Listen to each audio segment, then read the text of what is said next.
ایک دفعہ کا ذکر ہے کہ ایک جنگل میں ایک شیر رہتا تھا۔ سارے جانور اس سے ڈرا کرتے تھے۔ وہ کسی بھی جانور کو نہیں چھوڑتا تھا، اسی لیے سارے جانور اس سے ڈرتے تھے۔ وہ ایک گاؤں میں آ پہنچا۔ اس نے ایک بھیڑ کے بچے کو کھیلتے ہوئے دیکھا اور چالاکی سے کہا، ادھر آؤ بچے۔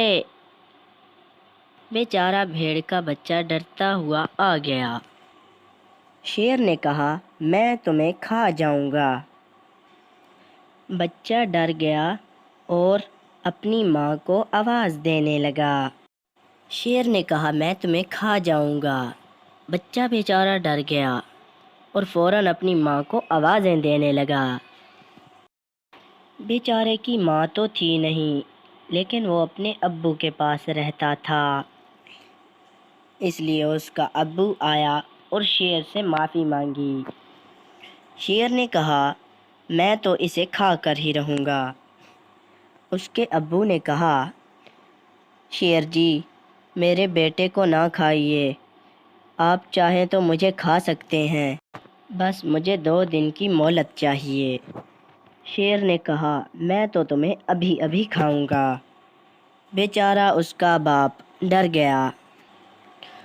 شیر نے تھوڑی دیر سوچا اور کہا، ٹھیک ہے، میں 2 دنوں بعد آ کر تمہیں کھاؤں گا اور تم اسی جگہ پر رہنا۔ بیچارہ اس کا باپ مان گیا اور وہ دونوں اپنے گھر چلے گئے۔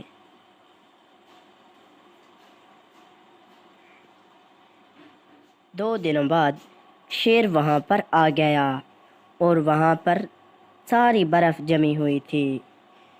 شیر نے سوچا کہ ابھی تک وہ آیا نہیں۔ شیر پریشان ہوا، اس کو بہت غصہ آیا۔ اتنے تک وہ بیچارہ ڈرتا ڈرتا آ گیا۔ اس نے جب شیر کو دیکھا تو بیچارہ بہت ہی زیادہ ڈر گیا۔ جب شیر نے اسے ڈرتے ہوئے دیکھا تو شیر کے دل میں رحم آ گیا۔ اس نے کہا، میں تمہیں چھوڑتا ہوں، آج کے بعد تم آزاد ہو۔ اس نے اس کا شکریہ ادا کیا اور اس کی ایمانداری پر خوش ہوا اور وہ اپنے گھر چلا گیا۔ شیر بھی خوش ہو کر اپنے گھر چلا گیا۔